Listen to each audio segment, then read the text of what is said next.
नमस्कार, मी भाऊ तोरसेकर. तुम्ही बघत आहात प्रतिपक्ष. मित्रांनो, राहुल गांधींनी पदयात्रा सुरू करून आता जवळजवळ मला वाटतं 1 महिना पूर्ण होईल. 14 जानेवारीला त्यांनी मणिपूर ते मुंबई ही पदयात्रा सुरू केली आहे आणि संपूर्ण ईशान्य भारत, आसाम, बंगाल, बिहार करत करत ते छत्तीसगडपर्यंत येऊन पोहोचले.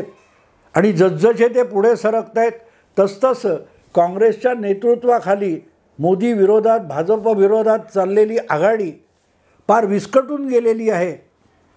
आणि जसजसे दिवस जात आहेत तसतशी इंडी आघाडी अधिकाधिक विस्कटून जाते आहे, बिखरली जाते. त्यामुळे विचलित कोणी व्हायला पाहिजे? काँग्रेस पक्षाने विचलित व्हायला पाहिजे. कारण भाजप विरोधातला सगळ्यात मोठा पक्ष काँग्रेस पक्ष आहे. उद्या समजा भाजपने बहुमत गमावलं तर पर्यायी सरकार बनवायचं तर पंतप्रधान काँग्रेस पक्षाचाच व्हावा लागेल. तो राहुल गांधी होतील की खरगे किंवा आणखीन कोणा विषय सोडा, पण पंतप्रधान पदावर दावा करायचा तर सर्वात मोठ्या पक्षांनी करायचा असतो आणि सगळ्यात मोठा पक्षच विरोधातला करतो.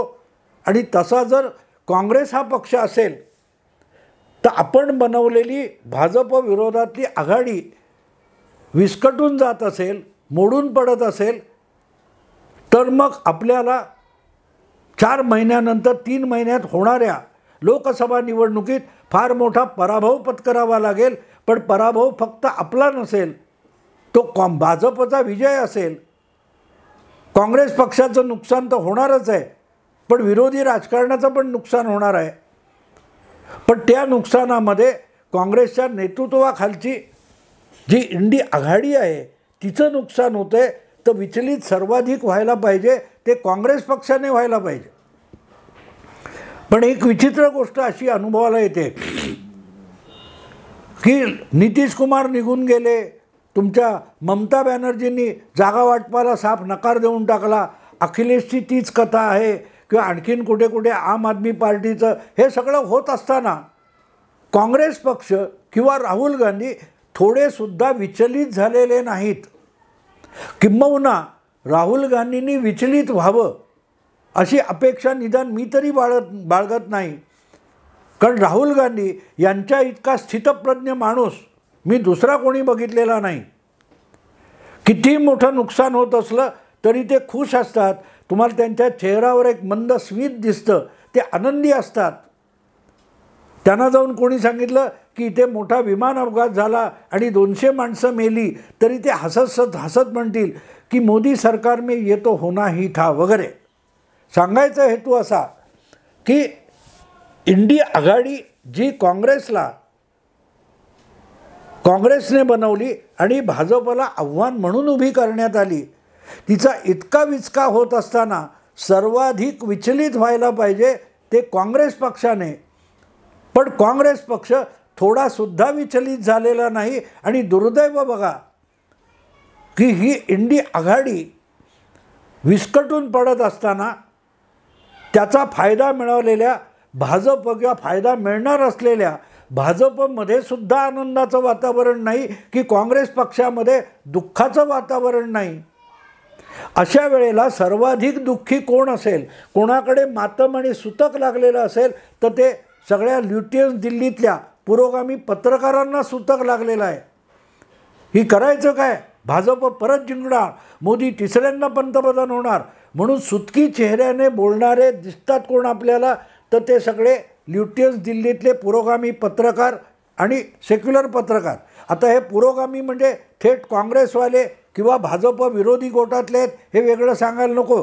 कारण मी बोलतोय आज, त्याच्या आधी मी एक बातमी ऐकली की राजदीप सरदेसाईची बायको, जी स्वतः एक पत्रकार आहे, जी तो संपादक असताना न्यूज 18 नेटवर्कमध्ये सहसंपादक म्हणून काम करत होती, सागरिका घोष, हिला ममता बॅनर्जींनी राज्यसभेचं सदस्यत्व बहाल केलेलं आहे. आता ज्याच्या घरातली, ज्याची पत्नी स्वतः भाजप विरोधी पक्षाची राज्यसभा सदस्य होणार आहे, आणि ज्याचा मोदी विरोध हा आजपर्यंत कधी लपला नाही, अधिकाधिक उफाळून आलेला आपण बघितलेला आहे, अशा पत्रकारांकडून कुठल्याही राजकारणाचं पक्षनिरपेक्ष विश्लेषण होईल ही अपेक्षा तरी आपण बाळगू शकतो का? बिलकुल नाही, बिलकुल नाही. आणि म्हणून मित्रांनो, प्रश्न असा आहे की सगळ्यांना सूतक लागलं असेल तर ते पत्रकारांना प्रामुख्याने लागलेलं आहे. कारण मोदींना हरवणं हा मूळचा अजेंडा काँग्रेस पक्षाचा सुद्धा नव्हता. काँग्रेस पक्ष हा आपलं राष्ट्रीय राजकारण करत होता आणि नरेंद्र मोदी हे गुजरातचे मुख्यमंत्री होते. पण मोदी मुख्यमंत्री झाले आणि कारसेवकांवर अयोध्येहून काय ते गांधीनगरला येणाऱ्या कारसेवकांवर गोधरामध्ये रेल्वेवर हल्ला झाला आणि 59 कारसेवक जिवंत जाळले गेले. आणि त्यानंतर जी प्रचंड रिॲक्शन उमटली गुजरातमध्ये, प्रतिक्रिया उमटली, त्यात गुजरात संपूर्णच्या संपूर्ण दंगलीत ओढला गेला. तिथून मोदींना देशभरच्या पुरोगामी पत्रकारांनी टार्गेट करायची जी मोहीम चालवली, ती मोहीम आता नामोहरम झालेली आहे, पण संपलेली नाही. याच पत्रकारांच्या कृपेने नरेंद्र मोदी बघता बघता 3दा गुजरातमध्ये विधानसभा प्रचंड बहुमताने जिंकले आणि त्यानंतर देशाचे पंतप्रधान म्हणून राष्ट्रीय राजकारणात आले. म्हणून मी नेहमी गेल्या 10 वर्षात मी सातत्याने मोदी पंतप्रधान होऊ शकले याचं श्रेय भारतीय जनता पक्ष किंवा राष्ट्रीय स्वयंसेवक संघापेक्षा या सगळ्या पुरोगामी पत्रकारांना देतो, ज्यांनी मोदींना संपवण्याची मोहीम छेडली. आणि जितके ते मोदींना संपवायला गेले तितके मोदी अधिक शक्तिशाली होऊन भारतीय राजकारणाच्या क्षितिजावर तळपू लागले.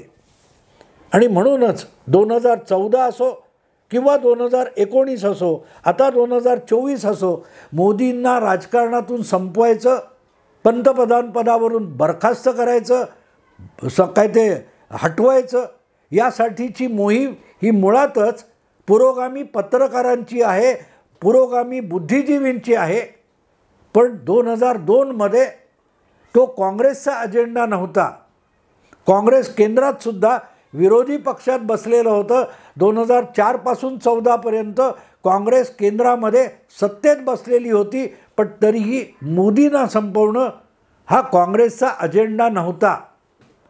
तो मूलतः देशातल्या पुरोगामी पत्रकारांचा अजेंडा होता, बुद्धिजीवींचा अजेंडा होता.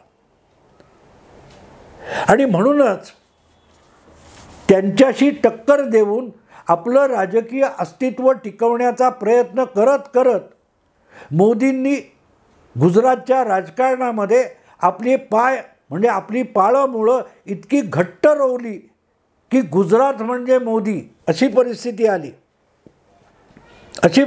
आली.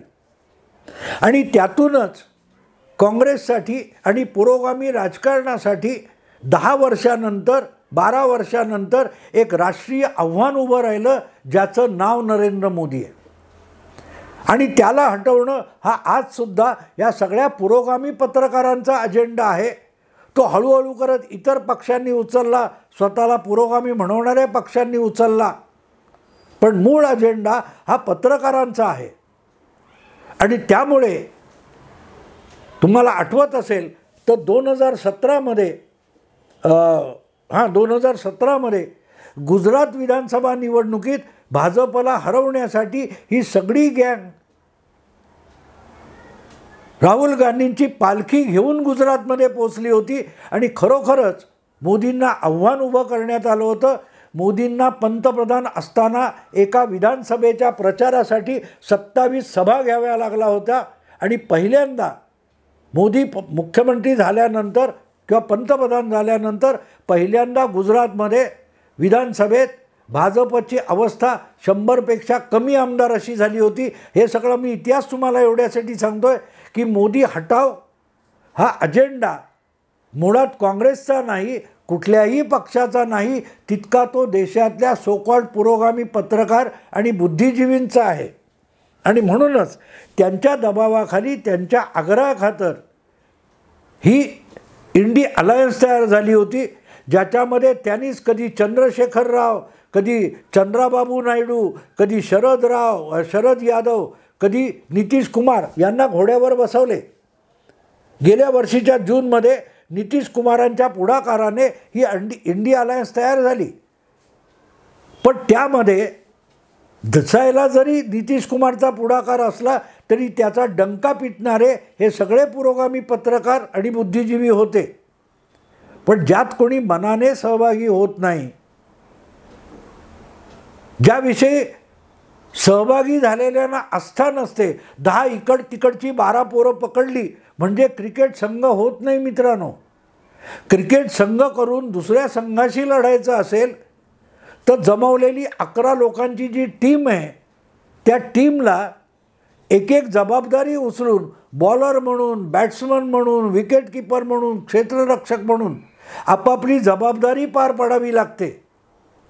जर त्याच्यात उत्तम बॉलरच नसेल तर तुम्ही समोरच्यांचे बॅट्समन आऊट कसे करणार? तुमच्याकडे बॅट्समन नसतील तर समोरच्या बॉलरला झोडून तुम्ही रन्स कुठून जमवणार? इंडी अलायन्सची अवस्था तशी आहे. ही धरून मारून वेगवेगळ्या राज्यातले प्रादेशिक पक्ष एकत्र केले आणि एक इंडी अलायन्स बनवली. आणि ती इंडी अलायन्स बैठकीत एकत्र बसते, पण राजकारणाच्या आखाड्यात एकत्र काम करायला अजिबात तयार नाही. आणि म्हणून एक एक करून सगळे विस्कटत गेलेले आहेत. पण मुद्दा असा आहे मित्रांनो की ह्या इंडी आघाडीचा फायदा काँग्रेसला मिळेल असं जे म्हटलं जात होतं, ती काँग्रेस आघाडी विस्कटल्यामुळे अस्वस्थ का नाही आहे? त्याचं कारण मित्रांनो तुम्हाला कुठलेही पुरोगामी विचारवंत, बुद्धिजीवी आणि विश्लेषक समजावून सांगणार नाहीत. काँग्रेसला आघाडी विस्कटल्याचं दुःख नाही, कारण काँग्रेसला माहिती आहे हे सगळे पक्ष आपल्याबरोबर आले आणि नाही आले तरी आपला कुठलाही फायदा नाही आणि आपला कुठलाही तोटा नाही. 543 ज्या लोकसभेच्या जागा लढवल्या जातात त्यामध्ये साधारण 190 ते 200 जागा अशा आहेत जिथे थेट काँग्रेस आणि भाजप यांची डायरेक्ट थेट समोरासमोर लढत होते, ज्यामध्ये तिसरा पक्ष नाही आहे. गुजरात, मध्य प्रदेश, छत्तीसगड, राजस्थान, तुमचा हरियाणा किंवा काही प्रमाणात कर्नाटक अशी राज्य आहेत की जिथे, पंजाब अशी राज्य आहेत की या 190 जागी काँग्रेस आणि भाजप यांची थेट लढाई होते. आणि त्यामध्ये कुठचा इतर छोटे प्रादेशिक पक्ष असतील त्यांची काँग्रेसला मदत होऊ शकत नाही किंवा त्यांनी काँग्रेसबरोबर न आल्यामुळे काँग्रेसचा तोटासुद्धा होऊ शकत नाही. आणि त्याचं कारण समजून घेतलं पाहिजे. हे तुम्हाला सर्वे दाखवताना, विश्लेषण करताना समजावलं जात नाही. जे आजही भाजपच्या विरोधात असलेले प्रादेशिक पुरोगामी पक्ष आहेत ते पक्ष प्रामुख्याने भाजपच्या विरोधात जन्माला आलेले पक्ष नाहीत किंवा भाजपच्या विरोधात वाढलेले पक्ष नाहीत. हे पक्ष मूलतः समाजवादी पक्ष घ्या, अखिलेशचा, लालूंचा राष्ट्रीय जनता दल घ्या, नितीशचा जनता दल युनायटेड घ्या, देवेगौडांचा जनता दल सेक्युलर पक्ष घ्या, तुमचा अगदी द्रमुक घ्या स्टालिनचा, YSRCP जगनमोहन रेड्डीचा पक्ष, चंद्रशेखर राव यांचा पक्ष, हे सगळेच्या सगळे, ममता बॅनर्जींचा पक्ष, हे सगळे पक्ष मुळातच काँग्रेस विरोधी म्हणून उभे राहिलेले आहेत. आणि काँग्रेसच्या मतांचे लचके तोडून त्यांनी आपली मतपेढी बनवलेली आहे. त्यामुळे ते काँग्रेस पक्षाबरोबर गेले तर कदाचित त्यांची मतं काँग्रेसकडे जातील, पण काँग्रेसची मतं त्यांच्याकडे आता येण्याइतकी उरलेली नाही. एक साधी गोष्ट सांगतो, बंगालमध्ये 42 लोकसभेच्या जागा आहेत. या 42 लोकसभेच्या जागा आपण आपल्या बळावर लढवू, काँग्रेस आपल्यासोबत नको आहे, डावी आघाडी तर बिलकुल नको आहे, असं ममता बॅनर्जी का म्हणतात? ज्या ममता बॅनर्जी काँग्रेस आणि डावी आघाडी ही इंडी आघाडीमध्ये एकत्र येऊन बसतात, ते बंगालमध्ये एकमेकांबरोबर हातमिळवणी का करत नाहीत? याचं कारण असं आहे की भाजप आणि ममता बॅनर्जींची TMC या दोघांमध्ये बंगालची 90% मतं विभागली जातात. उरलेली 10% मतं जी आहेत किंवा 8%, 10%, 12% जी असतील ती मतं डावी आघाडी आणि काँग्रेस यांच्याकडे आहेत. भाजप हा 2019च्या निवडणुकीत जोमाने बंगालमध्ये पुढे आला, पण त्याच्या अगोदर ममता बॅनर्जींनी बंगाल पादाक्रांत केला. तो काँग्रेस आणि डावी आघाडी यांना खतम करून वाढवलेला पक्ष आहे. त्यामुळे ममता विरोधातली जी काही डावी आघाडी आणि काँग्रेसकडे असलेली मतं होती त्यांच्यामध्ये ममता विरुद्ध लढाईची ताकद उरलेली नव्हती. अशा वेळेला भाजप कंबर कसून ममता बॅनर्जींच्या विरोधात लढायला उभा टाकला आणि डावी आघाडी आणि काँग्रेस यांच्यामध्ये ममता विरोधी असलेला मतदार, कार्यकर्ता, स्थानिक पातळीवरचा नेता ही मंडळी हळूहळू करत भाजपत दाखल झाली.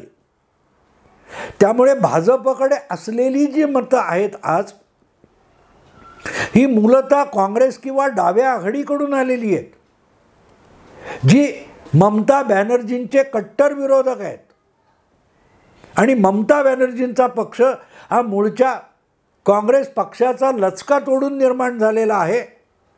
आणि मग त्यांचं बळ वाढताना बघितल्यानंतर डाव्या आघाडीत माजलेले जे गुंड टोळ्या वगैरे होत्या त्यासुद्धा ममता बॅनर्जींकडे गेल्या, कारण गुंडगिरीला सत्तेचा आश्रय लागतो. म्हणून डाव्या आघाडीची 35 वर्ष सत्ता राबवणारे गुंड हे हळूहळू करत ममता बॅनर्जींकडे गेले. आणि त्यामुळे डाव्यांची असो किंवा ममता बॅनर्जींची असो, त्यांच्या गुंडगिरीला कंटाळलेला जो मतदार होता, कार्यकर्ता होता, स्थानिक जिल्हा तालुक्यातला नेता होता, त्याला भाजपकडे जाण्याशिवाय पर्याय उरला नाही.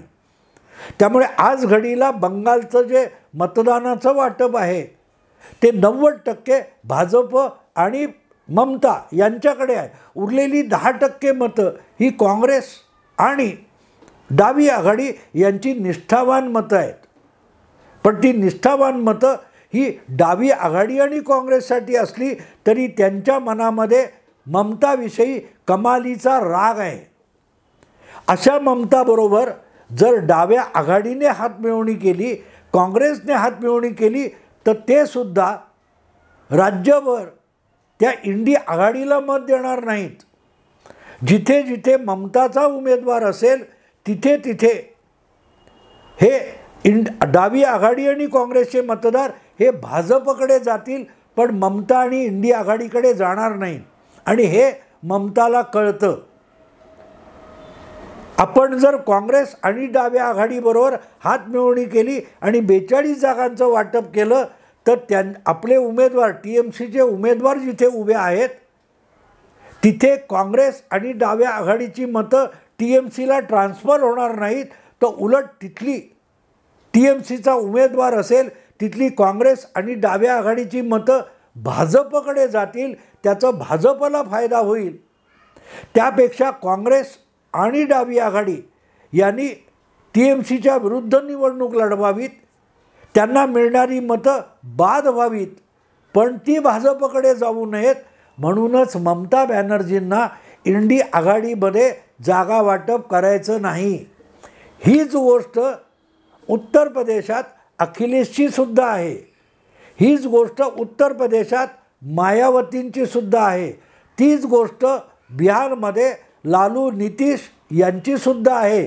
काँग्रेसबरोबर हातमिळवणी करणं म्हणजे आजपर्यंत काँग्रेसकडून आपल्याकडे आलेली मतं काँग्रेसकडे पाठवणं आणि अशी ही प्रादेशिक मित्रमंडळी इंडी आघाडी सोडून जात असताना काँग्रेस एवढ्यासाठी खुश आहे की तेलंगणा असो किंवा कर्नाटक असो ते दोन्हीही जिंकताना प्रादेशिक पक्षांकडे गेलेला काँग्रेसचा मुस्लिम मतदार, मुस्लिम वोट बँक दोन्ही राज्यात तेलंगणा आणि कर्नाटकमध्ये काँग्रेसकडे परत आलेली आहे. आणि तशीच ती देशभर काँग्रेसकडे मुस्लिम वोट बँक परत यावी म्हणून राहुल गांधी असोत किंवा काँग्रेस असो, त्यांना इंडी आघाडी मोडली जाते याचं काडी मात्र दुःख नाही. ही आघाडी मोडेल तितके लालूंचे, अखिलेशचे, मायावतीचे मुस्लिम मतदार काँग्रेसकडे येतील ही काँग्रेसची अपेक्षा आहे. आणि म्हणून काँग्रेसला आपली पहिली गोष्ट म्हणजे मुस्लिम व्होट बँक परत मिळवायची आहे. देशाची सत्ता नाही मिळाली आणि नरेंद्र मोदी तिसऱ्यांदा पंतप्रधान झाले तरी काँग्रेसला चालणार आहे. त्याआधी काँग्रेसचं बळ वाढवायला पाहिजे. आणि काँग्रेसचं बळ वाढवायचं तर आज सेक्युलर म्हणणारे जे कोणी भाजप विरोधातले पुरोगामी पक्ष आहेत, सेक्युलर पक्ष आहेत, प्रादेशिक पक्ष आहेत, त्यांचं खच्चीकरण करणं आणि त्यांचा मुस्लिम आणि इतर मतदार काँग्रेसकडे ओढणं हे 2024च्या निवडणुकीत काँग्रेसचं उद्दिष्ट आहे, टार्गेट आहे. आणि म्हणून इंडी आघाडी मोडत असताना पत्रकार बुद्धिजीवी जो त्यांचा ओरिजिनल एजंडा आहे ते रडकुंडीला आलेत, पण काँग्रेस किंचितही विचलित झालेली नाही. काँग्रेसला इंडी आघाडी नकोच आहे, पण जिथे जिथे थेट आपली भाजपशी लढाई नाही आहे, जिथे प्रादेशिक पुरोगामी पक्ष शिरजोर झालेले आहेत, ते दुबळे होतील तेवढं पुढल्या कालखंडामध्ये त्यांचा पुरोगामी मतदार, मुस्लिम मतदार हा काँग्रेसकडे येईल हे टार्गेट ठेवून काँग्रेस काम करते. म्हणून इंडी अलायन्स बनवली, पण ती मोडत असताना काँग्रेसला किंचितही दुःख झालेलं नाही.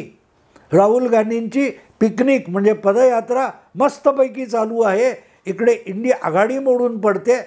आणि आज मी तुम्हाला सांगतोय ते कायम लक्षात ठेवा. मे महिन्याच्या अखेरीस तुम्हाला याचा पुरावा मिळेल की काँग्रेसच्या जागा वाढणार आहेत. काँग्रेसच्या जागा सर्वे येतात ते बघितलं की तुम्हाला कळेल की काँग्रेसच्या 44 आणि 52 असलेल्या जागा कदाचित 70पर्यंत जातील. पण काँग्रेसला मिळणाऱ्या वाढलेल्या जागा या भाजपकडून हिसकावून घेतलेल्या नसतील. काँग्रेसला मिळणाऱ्या जागा या त्यांनी प्रादेशिक पक्षांकडून बळकावलेल्या असतील. बंगालमध्ये ममता, बिहारमध्ये राष्ट्रीय जनता दल लालूंचा, आणखीन कुठे तेलंगणामध्ये BRS, अशा पक्षांची मतं आणि जागा काँग्रेस बळकावणार आहे. त्यामुळे काँग्रेस 52वरून 72पर्यंत जाईल, पण त्यामुळे भाजपचं नुकसान नाही. म्हणून इंडी आघाडीला भाजप घाबरलेला नाही आणि इंडी आघाडी मोडते म्हणून काँग्रेस दुःखी झालेलं नाही. हे तुम्हाला विश्लेषण कुठल्याही पुरोगामी संपादक विश्लेषकांकडून मिळणार नाही. काँग्रेस इंडी आघाडी मोडताना खुश का आहे आणि भाजपला असली आघाडी बनली किंवा मोडली याचं सोयरसूतक का नाही, त्याचं उत्तर या व्हिडिओतून तुम्हाला देतोय. आवडलं लाईक करा, शेअर करा, सबस्क्राईब करा. नमस्कार.